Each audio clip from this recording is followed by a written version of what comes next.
I remember it like it was yesterday. The sun had barely risen when Papa sent me to Okwu Forest to fetch firewood. I was just 12, skinny as a broomstick, with cracked heels from walking barefoot all my life.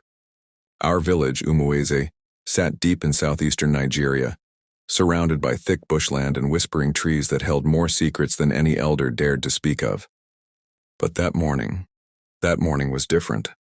The air was heavy, silent, like the land itself was holding its breath. Mama didn't want me to go. She gripped my shoulder tightly, her dark eyes full of worry beneath her loosely tied headscarf. "Don't go near the Iroko tree," she warned. "No matter what, if you heard drumming, singing, laughter, run. Don't look back." I nodded quickly, pretending to be brave, but her words scratched at the back of my mind as I slung Papa's machete across my back and set off on the narrow footpath into the forest. The forest welcomed me with a cool breath of damp earth and wet leaves. Birds chirped above, and my feet crunched softly over dry twigs. I moved deeper, swinging the machete through low branches. The path curved sharply near a mound of red earth, and I paused. That's when I heard it, drumming. Soft, rhythmic, hypnotic.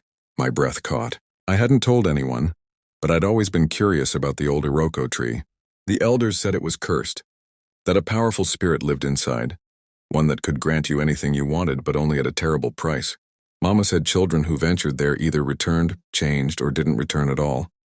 But I wasn't a child, not anymore. I followed the drumming deeper into the forest, past places I'd never dared walk alone. Soon the trees gave way to a clearing, and there it stood, the Iroko tree.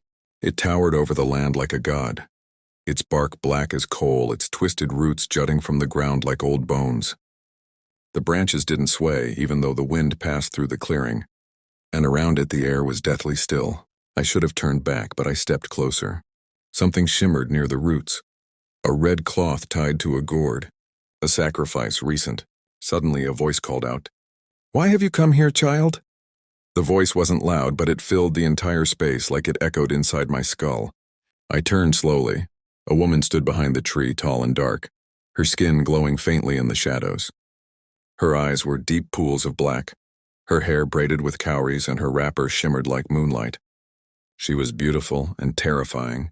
I came for firewood," I stammered. "You lie," she said calmly, stepping forward. "You came because you are curious, because your mother told you not to." My mouth dried. She smiled, but her teeth were too many, too sharp. "Do you want to know my name?" she whispered. "Do you want a gift?" I shook my head. "You already asked," she said. Suddenly I couldn't move. My feet rooted to the ground, my body wouldn't obey. She raised her hand and touched my forehead. "I will give you knowledge," she said. "You will see what others cannot. Hear the voices of trees. Know when death walks beside you." "But she leaned in. "You must never speak of me, never return here, or I will take back what I gave, and more." Then she vanished just like that. The forest roared back to life. Birds cawed, the wind blew. I fell to my knees and crawled away, crying. When I stumbled back into Umue's, Mama screamed. My skin was cold, my eyes bloodshot. For days I could barely speak. But then the visions started. I saw the baby next door was sick before anyone else knew. I warned Papa not to travel on market day, and his bus later crashed. I could hear footsteps in empty rooms, whispers from trees. They called me Dibia, child, a seer. Some feared me. Others worshipped me, but I was never the same. And I never told anyone about the Iroko spirit. Not until now, years passed. I grew older. My gift became a curse. One dry season, a group of young boys went missing. The village mourned, people begged me to help, so I did what I was never supposed to do. I went back, the forest had changed. The path twisted like a serpent, but I found the clearing. Only now the Iroko tree was gone. In its place was a pit, deep and wide, with roots curling into darkness. And then I heard the voice again. "You came back," it said.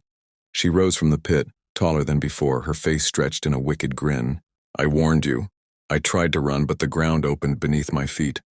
Screams filled the air, the voices of those boys calling for help, trapped between worlds.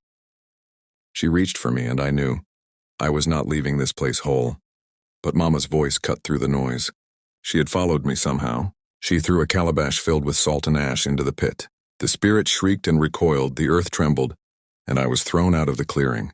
The Iroko spirit cursed me that day. Since then, I cannot sleep without hearing drums. I cannot dream without seeing her face.